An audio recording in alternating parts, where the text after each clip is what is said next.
All right, everybody. Thank you so much for joining us. It's just after 1 o'clock, so we'll go ahead and get started. If you can hear me and you can see the agenda up on your screen, if you could just please type into the comments box for us. Thank you, everybody. Awesome. So first and foremost, I'll let everyone hear, and we're here in Roseanne's office. We got several folks around the table. I'll let them go ahead and introduce themselves. Hi, everybody. This is Elizabeth Beal, the Chief Program Officer. Good morning. This is Marcy Easter, Business Information Director. Good afternoon. This is Latricia Sims, Chief Operations Officer.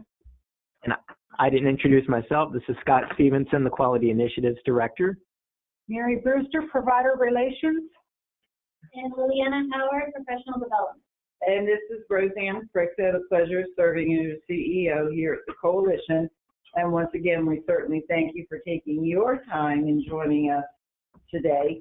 We don't have quite as many of our members on the phone as we usually do, but it certainly is a busy time of year. And while we're enjoying a little bit taste of cooler weather, sometimes we do have a little bit of sense of normalcy. Thank you for all that you're doing and for all that you continue to do. And this would just be my quick segment of the meeting today, which is most of you, not all of you, have heard from me concerning 2018-19 School Readiness Reconciliation Project that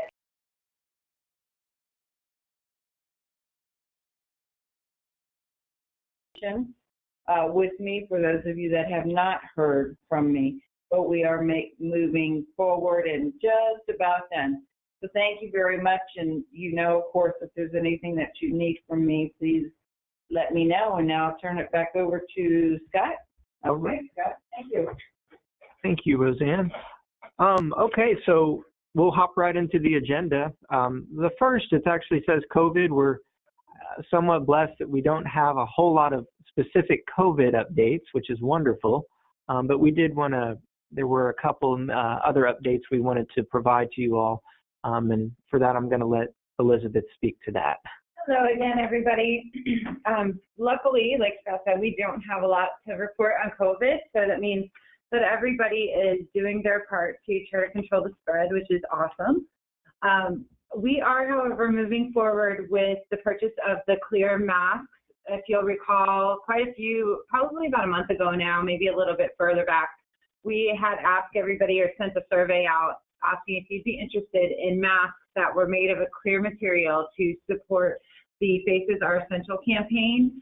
And Roseanne has been working really hard with some community partners to purchase, Kiwanis specifically, to purchase these masks. So we will be getting a quantity of masks in eventually, hopefully sooner rather than later.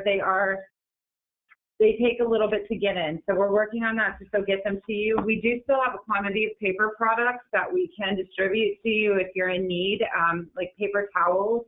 I'm not sure what other supplies we have. I'm kind of looking at my team to see if they know anything I don't know. No? Okay.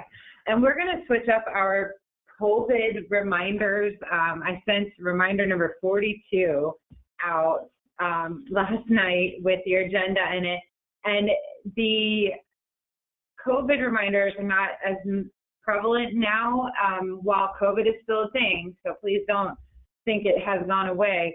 COVID is still around. However, we have learned a new normal way of handling COVID by socially distancing, wearing our masks when we can't socially distance, continuing to increase our sanitary efforts and washing hands frequently and singing those cute little songs that we've made up to make sure we wash our hands thoroughly, and teaching our children the same practices. The CDC guidelines, we still recommend that you follow them. And we're going to switch up, though, our COVID updates to provider news. So on the opposite weeks that you have this provider meeting, probably towards the end of that week, you'll have a provider news just update with some attachments to it. These are just things that we get in during those times that we don't talk to you that might be prevalent to you. So the COVID update that went out last night included some things such as an early literacy grant opportunity that you'll want to look at, and that is through a partnership between the Office of Early Learning and the Florida Literacy Association. There are prizes tied to that, and I would encourage you to participate. There's also information in that one about the census and letters that you can send out to your families, because it's really important that everybody is counted. This is how our funding is based. The census is so vital because it counts all of our citizens, and it allows us to ask for funding for certain areas like medical and repairs on streets and just all sorts of different things. Early learning is also impacted greatly by it. So it's really important. If you haven't done the census, participated in the census this year, it's really important that you do so. And they have people walking around now in neighborhoods trying to capture those that haven't participated yet. So we would like to get your help in spreading the word to parents who may have not participated yet. And then there was also something from FACM. That's a good news newsletter that just had some things attached to it that was good news. And we could all use some good news. So with that, I'm going to turn it back over to Scott. All right. Next on the agenda is we changed this over to our partner updates. So we realized that there's several folks on the phone who are partner agencies with us in the community. And really, we just wanted to open up this part of the agenda to allow you guys an opportunity to add any updates that you might have regarding your agency or anything you might think would be relevant to the group. Typically, DCF we'd allow our DCF partners here to come in. I don't know if they're with us today, if they'd like to have some time. We do have Jessie Triggers from Department of Health, if we want to let her go first. Yep. And then absolutely, yeah. Richard. Hi, Jessie. Can you hear me? We sure can. Yes. Okay, it's Jessie.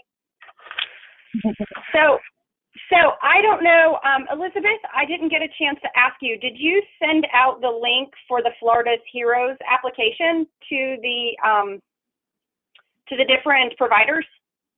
I did not, but I figured once you introduce it, I will go ahead and send it out this afternoon with our follow-up, because we've been doing a follow-up email after the provider meeting to capture anything that came up during the meeting. So I'll send that out this afternoon as soon as we're done with this meeting.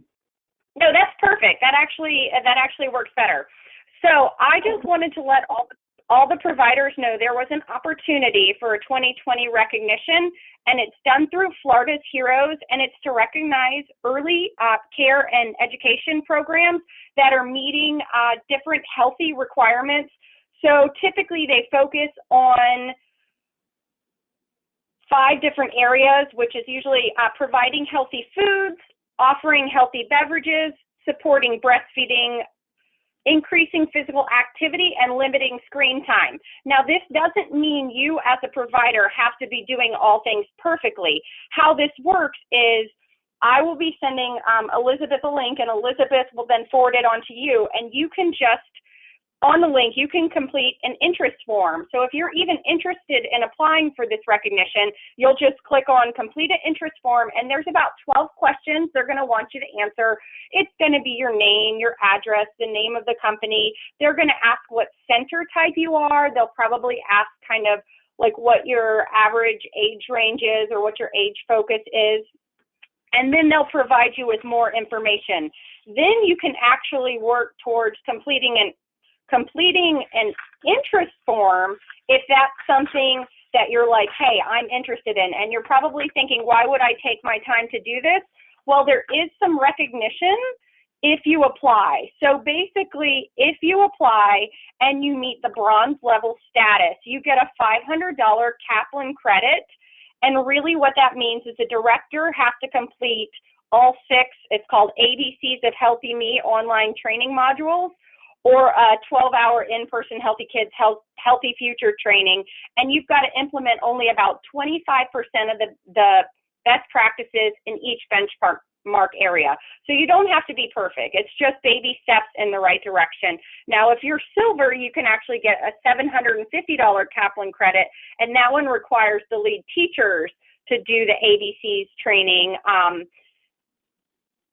all of them, or 50% of the lead teachers. So there's different requirements, and then they want you to implement 50% of the best practices. If you're gold, you're going to get a $1,000 Kaplan credit, and you have to meet all the aforementioned requirements, and then all lead teachers are going to have to do the training, and then you have to have 75% of the best practices in each benchmark area. And a lot of the centers are probably doing some of this stuff. They may not realize it, but they're actually meeting these areas of focus. If you're offering water to the kids and you're making sure you're offering the milk that's recommended for their age group, and you're avoiding like the sugar sweetened beverages, typically you're doing great when it comes to the beverages. If the kids are going outside and playing, you're increasing physical activity. If you limit the screen time, so there's things that you're probably doing. So it would be a little bit of work on your end, but if it's something you're interested in, then you have the recognition. And I think that's a good way to kind of celebrate. The healthier centers are, we know that typically the healthier behaviors the kids have, because the kids are in your center for a majority of the day, and that's a good chance for them to be exposed to these different healthy lifestyles, whether it be, again, nutrition, by their choice of drinks, their physical activity, or limiting the screen time. So that's really what I wanted to share with you today.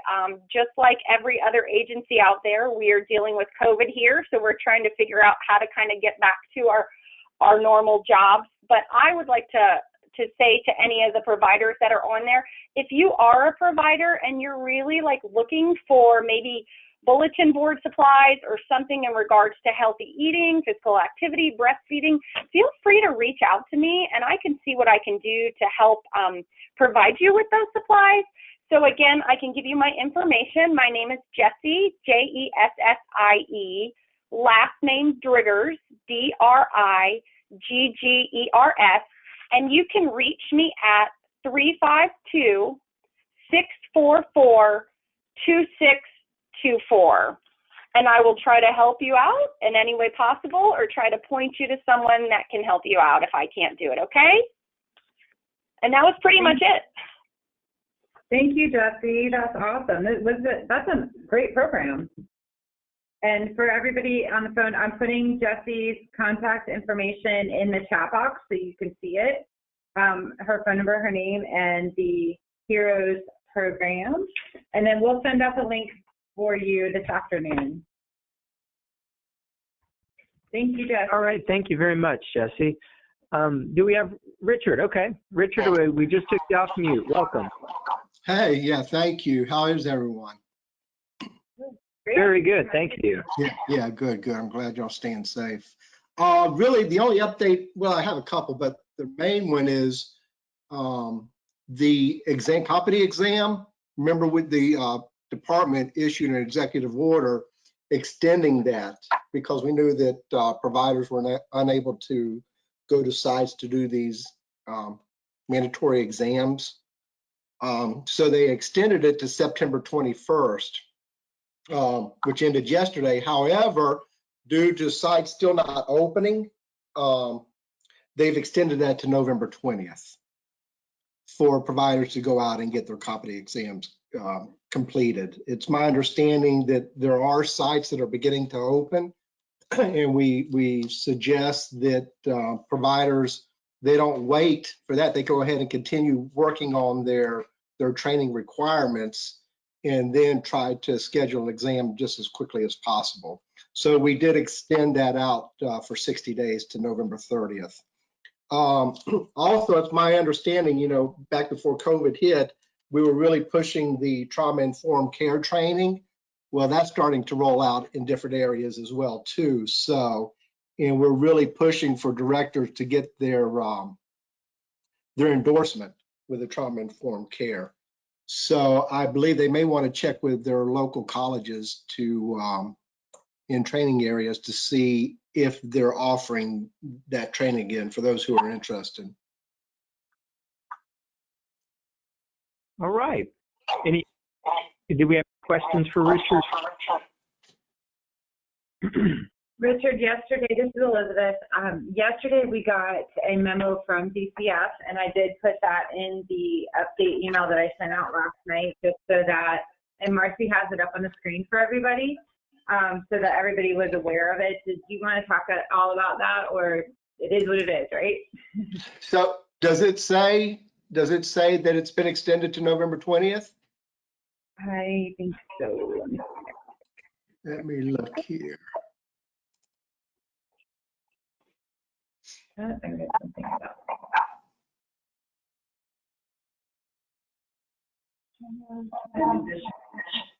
Oh, yeah. Yep, it does. We'll extend the date for the company an additional 60 days from September 21st.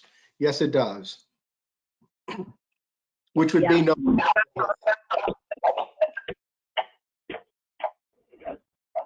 Yeah. Great. Good. All right.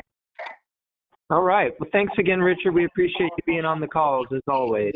You're more than welcome.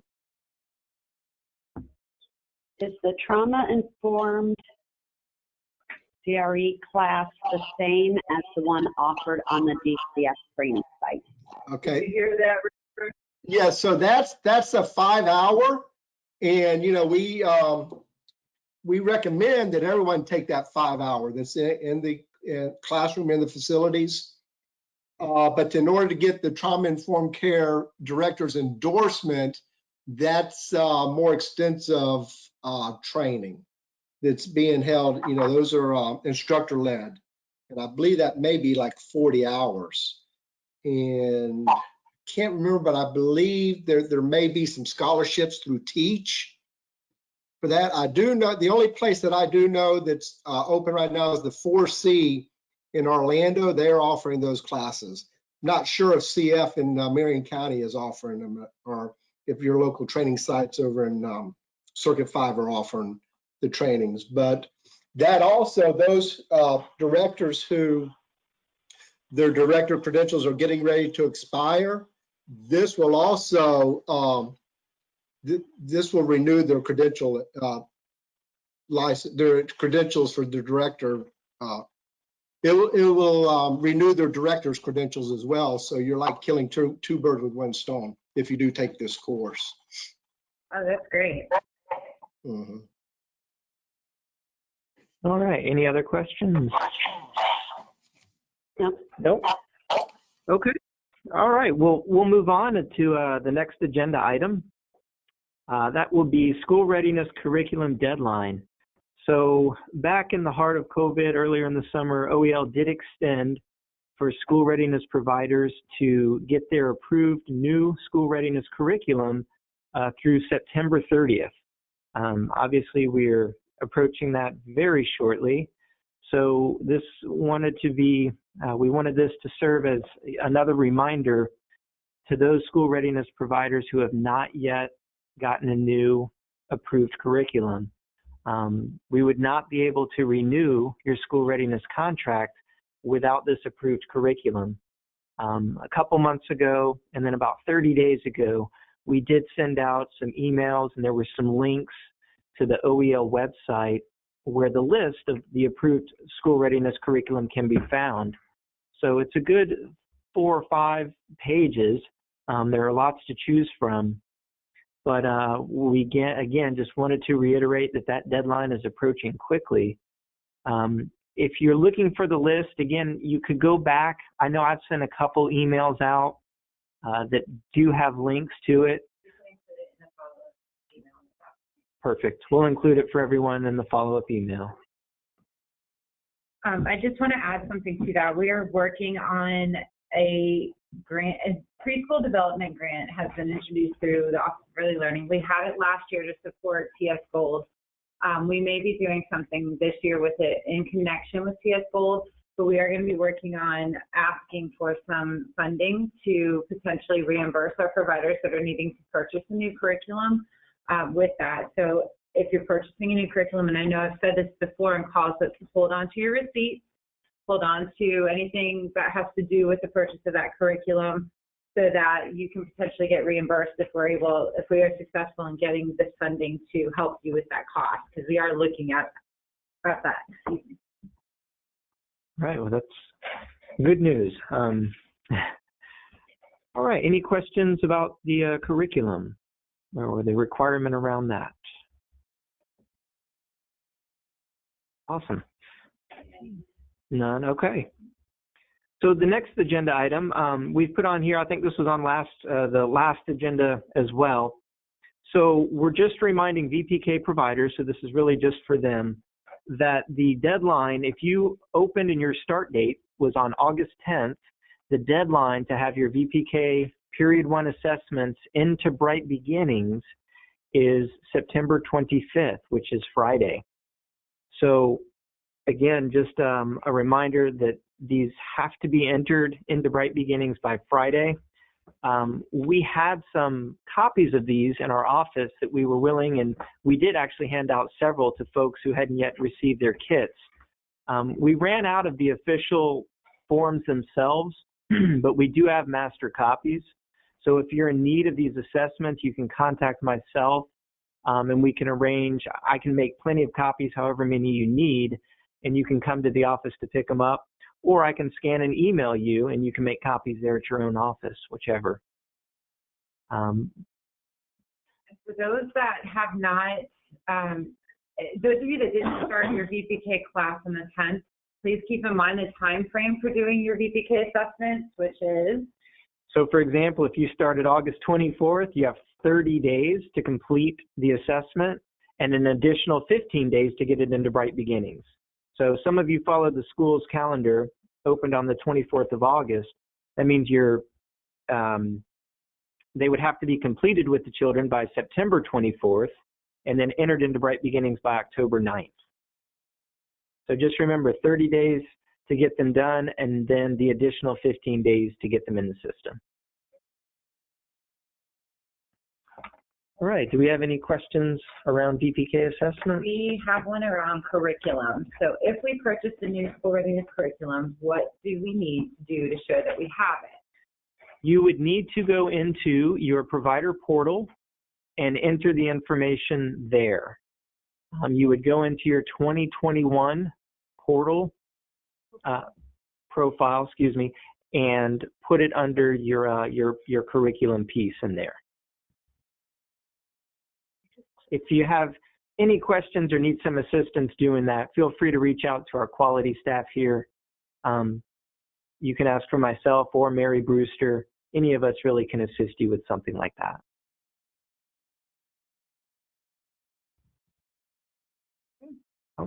No other questions right now? No others. Okay. So the next agenda item, we have our class observation scheduling. I believe this was also another one that was on our previous schedule, our previous agenda. So just a reminder that we are getting closer and closer, very close now, to having our staff reach out to some of the providers, the school readiness providers, to start the class observations.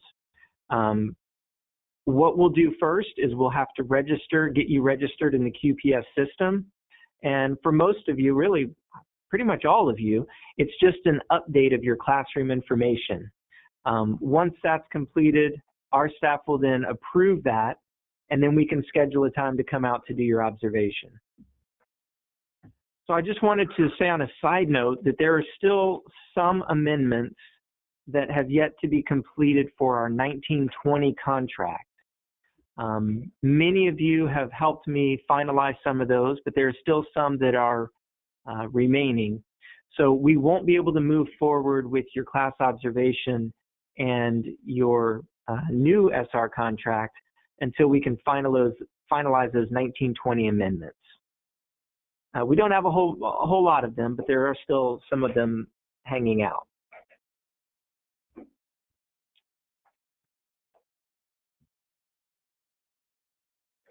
Any questions about that? Yes, yes. Okay. Next on the agenda, we have a quality training. So Mary Brewster, she's our provider relations specialist. She's going to go over a brief training with you all. And it's on one of the simplest but most common things that you all do as providers, and that's just uploading documents into your provider portal. I won't go into too much detail. I'll let Mary tell you about it, but take it away, Mary. Good afternoon, everyone, and happy fall to you all. I'm so glad you're with us. We are going to get It was just a moment. We're just bringing up some visuals for you on the screen. They're just a little delayed.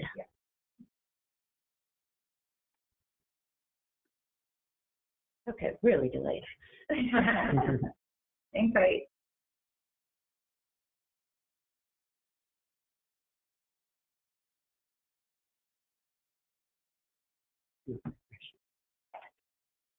Okay, talk a bit about it, Mary. Let me see what I can do here. It's not refreshing. So I'm going to go over the documents. When everyone first logs on to their portal and your login box goes away. Sound is gone here. Hold on. Oh, we lost sound too? Please bear with us. That is still connected. Yeah. We want to.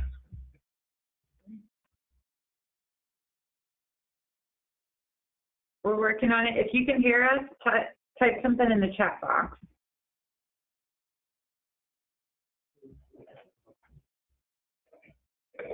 We have a lot of people that can hear us still, so you can. Audio connection is now restored. It's restored. Okay, all right. Visual.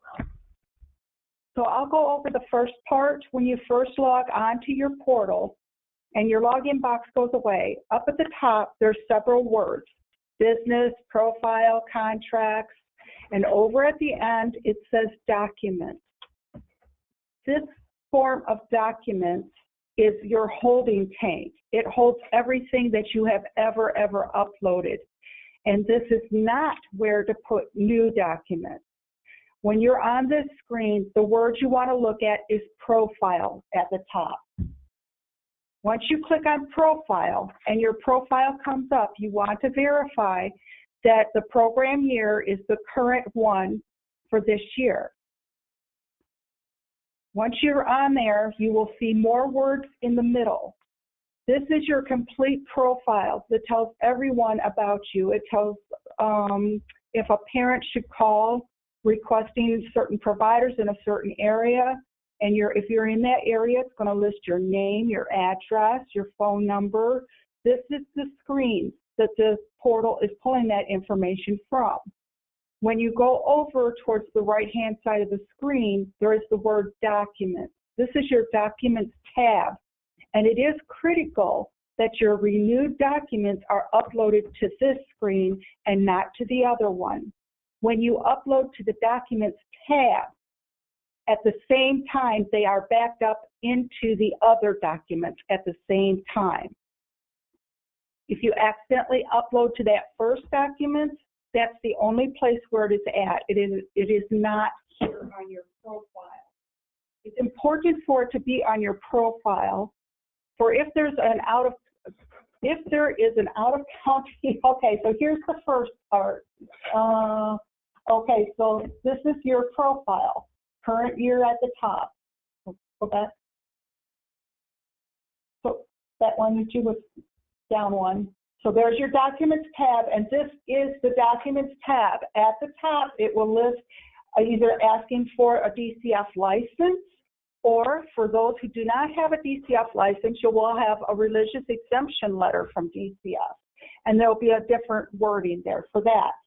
Then it's going to ask for your private pay rates. When you scroll down, next page, please. You'll scroll down, and there's the area, whoops, up one. There's the area for liability insurance, and under each of these, where there's previous documents, there's always a button that says upload another document, and you just click that so that you can upload your renewed document.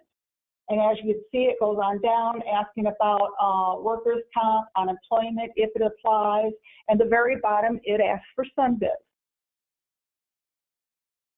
These items are very important if there is an out-of-county parent at another coalition who may work in Marion County. The other coalition will contact you about doing a school readiness contract with them. This is the only screen they can see to verify your documents. They cannot see the other one at all, ever. So if there are documents on this screen that are expired. They're going to be, I'm going to be asking why. It's because this is where all renewed documents need to be. Okay, and then I think that pretty much covers the documents tab part. Now we're going to look at a couple of documents. I really wanted to touch on the liability insurance because these are requirements of the contract. And for liability insurance, in the insured part, it needs to have the name of your site. If it's different from your personal name, the name of the site and the physical address of the site needs to be listed there. There are some places where it's listed under a different business name. That's fine as long, and this is very important, they must list the facility name as it appears in MOD and the physical address that's being insured down in the description box. Then this upper section, if we can scroll just a tad, down a little more, down. Okay, so for your commercial general liability, it is very important there, right underneath it where it says general aggregate limit applies per. Your agents need to have one of those boxes marked. I will have to reject it if the agent accidentally leaves it empty. And then it always down in the description box, it needs to state that the coalition is listed as the additional insured.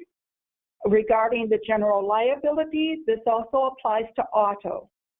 And then down at the very bottom, if we scroll just a little bit more, down to the bottom, there we go, right there. In the certificate holder, the coalition must be listed there with the correct address. Sometimes there's typos, and I do have to send those back. And the last thing is that the agent must sign the bottom of the document. The next form I do want to show is the religious exempt, because sometimes people that this applies to, sometimes they get confused of what I'm asking for. If you do not have a DCF license, DCF issues this, and this is the document that we're asking for.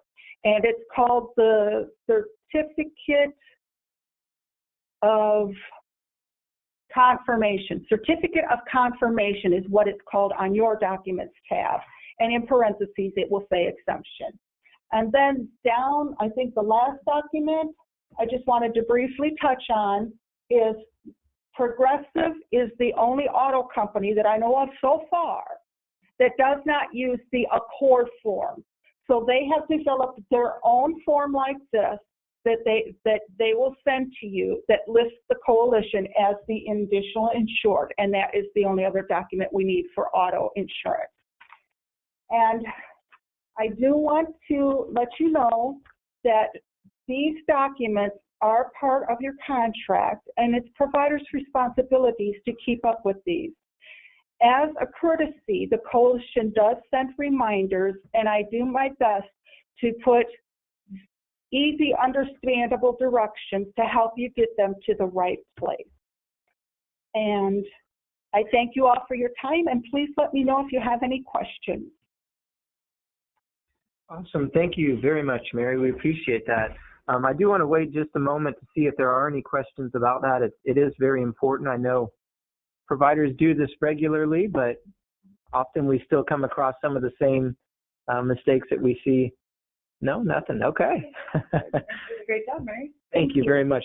So just keep in mind along the lines of those documents that she's referring to and uploading documents into the tab. The two big takeaways is that when you see the documents library, we want you to stay away from the library, go into your profile, go to the tab, and put them there. So a lot of folks still are uploading documents to that documents library. And please keep in mind as well that sometimes expired documents potentially could hold up payment for you as well. when you upload them to the Documents tab, they do duplicate over into your Documents library. They don't go the opposite direction. When you upload them to your Documents library, they do not go to your Documents tab. That's why it's highly important to put them in the tab. We have this specialized slot just for them too. Tell you right where to put them. I know. Yeah. On the profile. So the next item on the agenda is provider recruitment. This is an important agenda item that we really wanted to mention to you all today. Elizabeth is going to tell you a little bit more about that. Yes, and I realized that yesterday when I was updating this, I think I took off our success story piece too, but it kind of goes hand in hand. So I'm going to talk about both of those. We want to thank those of you that have submitted success stories to us. The success stories are really important for us to share the message of what you do every single day in your classroom to stakeholders and people that don't know how important early learning is in our state. You know, I'm sure you have, even if you've avoided every bit of news, you cannot avoid the fact that it's an election year. And it's a very important election year. Not only, we talked about the census earlier, so you tie that in with this, the presidential election and everything else that's going on right now. And it is vital that we share with stakeholders what you're doing. And so what we realized was when we only got 4, I think we've gotten 4 success stories back so far, is we probably made the process a little too difficult. I created the application, and my whole purpose behind creating the application was really just to give you questions to ask so that you could create your story, because a lot of times you don't know how to tell, you don't know how to brag about yourself. That's a common thing. You don't necessarily know how to put down in writing how you helped a family get through a struggle, or how a child being at your site since they were 6 months old and they're now going into kindergarten and they're leaving you, and how traumatic that is, but how you have been that support for that family for so long. Don't always know how to put that down on paper. So what I'm saying is the application, if you're interested in submitting a success story and in return receiving an awesome scanner that is like the ones we have on our desks, or an emergency crib. It's a full-size crib with casters. They are actually valued at the same value. They're both valued at right around $500. We would really love to have your success story. And you don't necessarily have to fill out all the questions. It doesn't have to be a novel, but it does need to be grammatically correct, please. Write a paragraph or 2 about the impact that you've made. Have the parent sign a consent form. Get a picture. I know you have a million of them, so that we can share with our stakeholders exactly what you're doing and show them why they should support early learning. So if you don't want to fill out all the questions, you don't have to. We really just need that paragraph or 2, the consent form, and the picture. So we're going to try to make those success stories really, really easy for you. You can upload them directly to Blue Jean. Our staff member, Tiffany, is the one that is handling the collection of those success stories, and will contact you to get your crib or your scanner. That being said, we are looking to increase our VPK and school readiness enrollment. So we have been talking about how we're clearing the wait list. Well, it's happening. We are starting to clear the wait list. We're calling families off of the wait list. Every week now, we're calling some off and getting them placed in care. And we are looking to increase the enrollment for VPK and for school readiness to keep you guys going. So we need your help with that. We need you to advertise your VPK programs. If you have spots available for infants and toddlers and your program for school readiness, please send it out there. Send it on social media is a great way to advertise your programs. And not just through your own Facebook pages, but join some of those public groups out there, like Moms of Ocala, or I don't know, what are some other ones? There's one, I Am Ready for Tay. That is a provider group, but a lot of parents are on there. Go ahead. Marion County Public Schools, parenting group. Yes, I think I'm on that one. I'm on so many of them. Ocala Word of Mouth, Dirty Laundry. Oh, you can help clean it up a little bit by advertising your program. whatever area you're in, join those groups and throw some stuff up there if it's allowable in the group chat. Please help us advertise your programs. If you know of any childcare providers that are not contracted with us now, please let them know. We are actually going to give them a scanner or a crib for joining us as a contracted provider. So spread the word. We're looking for providers. We're looking to get more enrollments at your site because that helps everybody. And I think right now that's it. I don't see any questions, but let me stop for a second and see if there's any questions.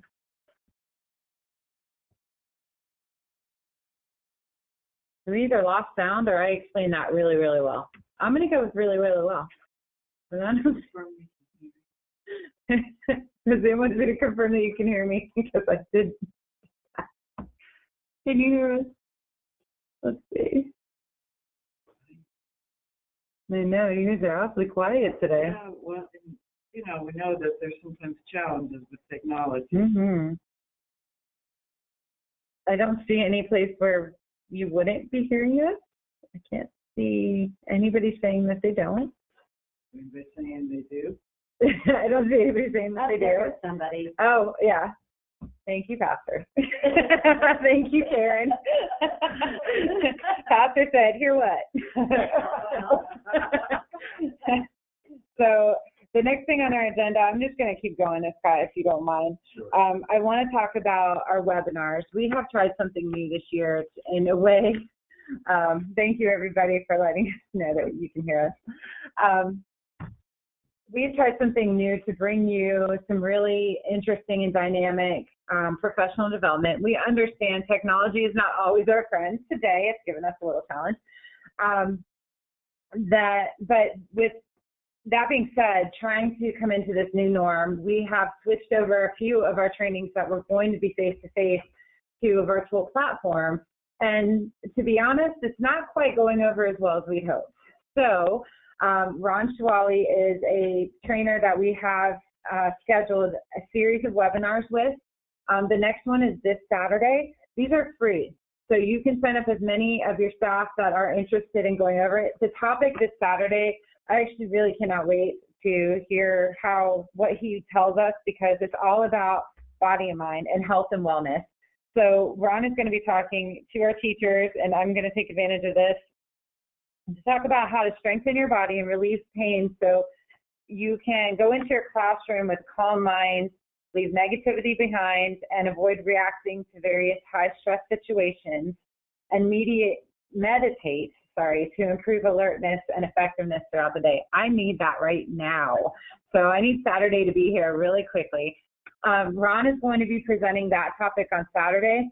We recognize that some of you are not real comfortable with the GoToMeeting platform. You guys are, if it's your staff that don't necessarily really want to engage that way. So what we're going to do is open it up 20 seats for in-person, where we'll put Ron up on the big screen here in our boardroom, and you'll sit with our staff. We will do the social distancing. Everybody will have to wear a mask, but I will offer that to anybody who, well, the first 20 who would like to, I didn't put the time on there, who would like to participate in this particular webinar coming up.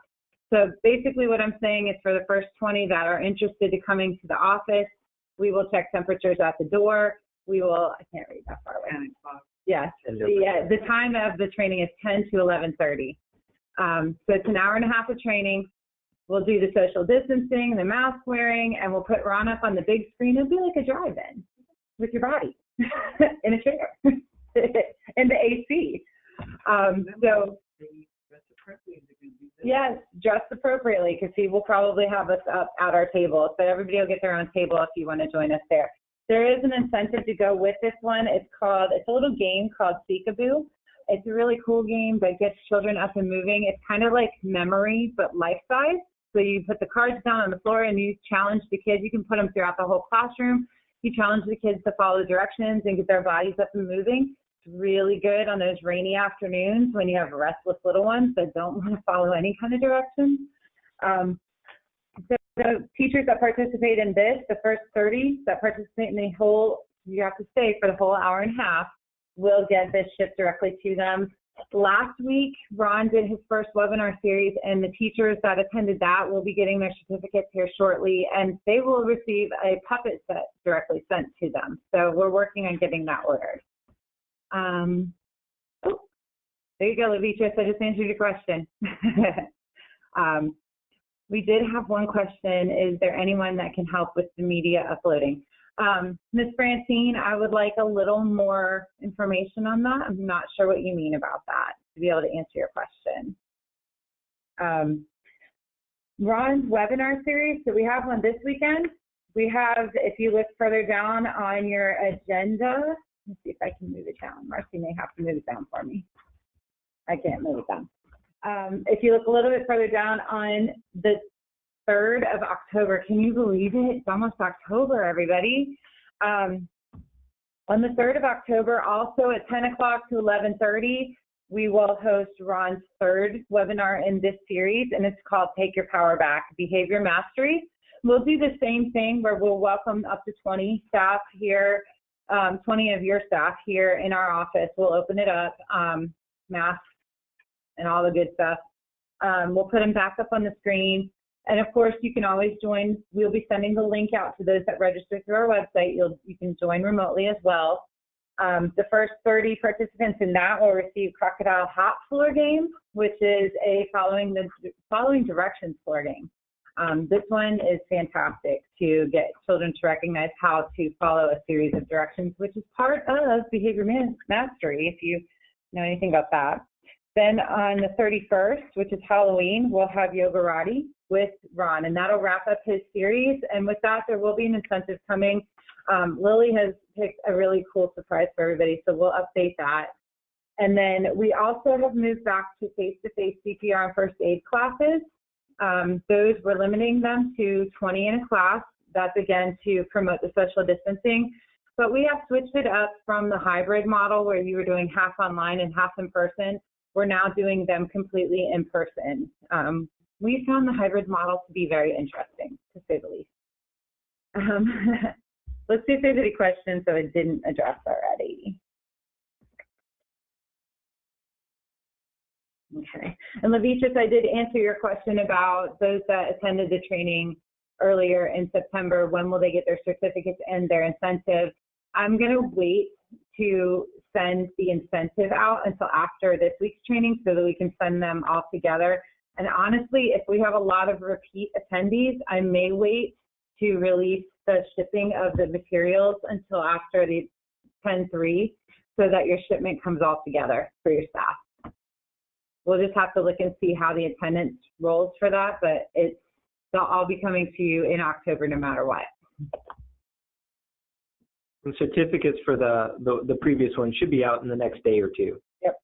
Yep, those will come via email, so you'll want to watch that.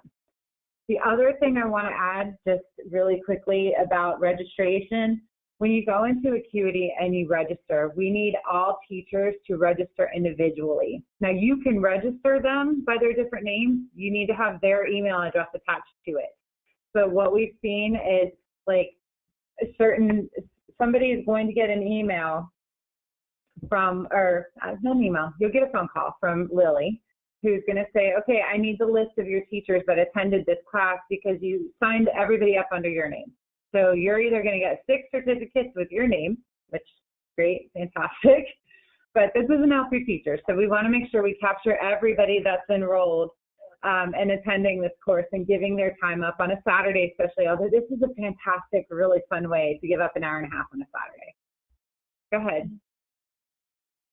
If you decide to turn this into a staff meeting, you can turn in a sign-in, sign-out sheet, and as well as in the situation where you have a bunch of teachers all meeting together on site to do it on one place to watch it, sign-in, sign-out sheet. It will be required in order to get individual certificates. Yes. So just to reiterate what Lily said is if you're deciding to turn this into a party at your site, and you want to do a staff meeting around these trainings that we're offering, go ahead and do that, but do a sign in and out sheet and email it in or upload it to either Blue Jean or send it to Lily or Tiffany or Scott or myself. Send it to one of us so that we can give you the credit that your team deserves. Okay? And that way you also can get the incentives for each teacher. Now, for this training coming up, we did I want to train everybody. Thank you. We changed the platform. So we will be sending everybody that registers between now and Thursday, you will be getting the updated link sent directly to you based on your registration email. So there's a new link that's going to be coming out so that you can access the webinar. And what this will do is allow you to be on camera. I know, you're going to see us. We're beautiful. So are you. We want to see you. We miss you. So when you register, Scott is going to be hooking up something so that we can send you out the link to this.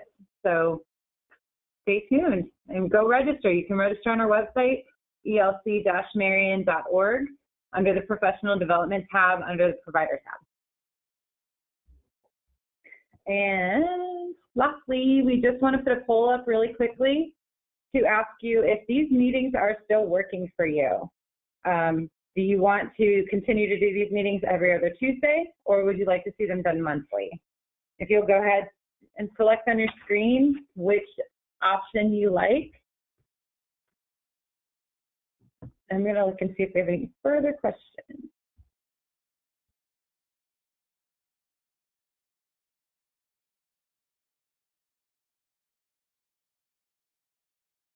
About 50% have voted at this moment. Let's get a few more in there.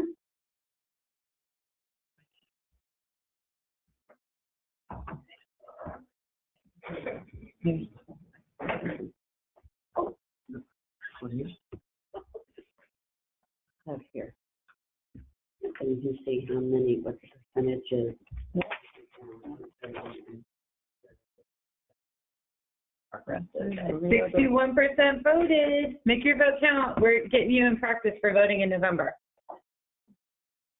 Have your voice heard.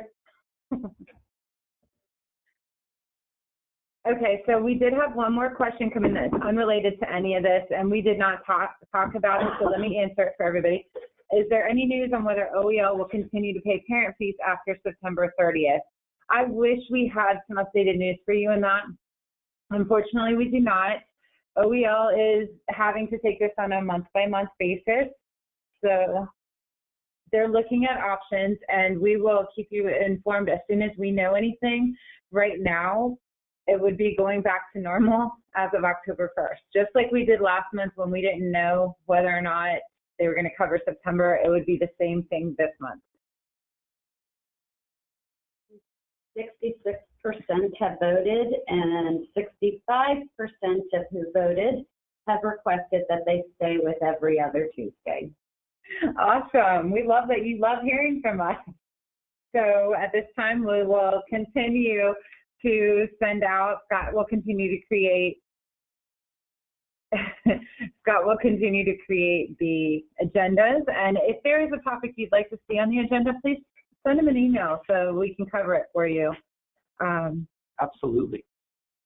And yes, we do, Pastor. We recognize that it's really hard for you all to make plans based on a month-by-month schedule, whether parent fees are going to be collected or not. We can very much relate to that because it impacts us in a major way because it's every child that's enrolled that we have to look at then. At this point, though, you want to plan as if you will start collecting parent fees on October 1st. And of course, who knows, we may find out Friday. We have a call every Friday that Roseanne allows us to all to be on, and she's on it, and we're in direct connection with OEL, and we will bring you whatever information we get as soon as we know it. Definitely in this together. And let's see. We had another question. A parent informed me that the first responders were extended until January. Is that right? So Latricia's in here. I'm looking at her. Can you take that one? So this is Latricia speaking. As we know right now, the program is anticipated to end October 31st. However, for existing parents who are already receiving services, they will receive their full 3 months of child care authorization. And once the child care authorizations expire, we have 3 months to help those parents reestablish a purpose of care, to determine if they are eligible for school readiness services, or we give them 14 days or their child care authorization end date if they are over the 85% state median income. That was a whole lot that Trish just said. So what I'm going to do, I'm going to try to work with you if you would help me write a paragraph, and we'll put it in your update email just to kind of clarify what that means for the ESS families, because some of them will be dropping off. A lot of them actually will be way over income for us to continue these services on after the fact. But those that were already enrolled, of course, they will probably go back to their old billing group. So we're looking into all of that stuff. Okay, Amy, if you registered multiple times, just go ahead and register the new names, and we will clean up the registration and take your name off of there 3 times. It's all good. We can help with that. We are just about at that time. So I have one more question that just popped in. Yes, definitely. We can relate with you, Pastor Delcamp. Hang in there. Hang in there. Hopefully we'll have some good news for you sooner rather than later. And we keep all of the comments that you send us so that we can review them and share them as we need to, just to help bring clarification. So, okay. Well, thank you all for voting, and I'm going to give it back to Scott to close this out. I didn't have much else. Just a reminder for our ELC YouTube channel. If you have staff who weren't able to participate on the call today, just they can look us up on our YouTube channel in a couple days when we get it uploaded to listen to this meeting. And our next meeting is October 6th. Thank you so much, everyone, for getting on the call with us today, and we hope you have a great day. Bye, everybody. Bye.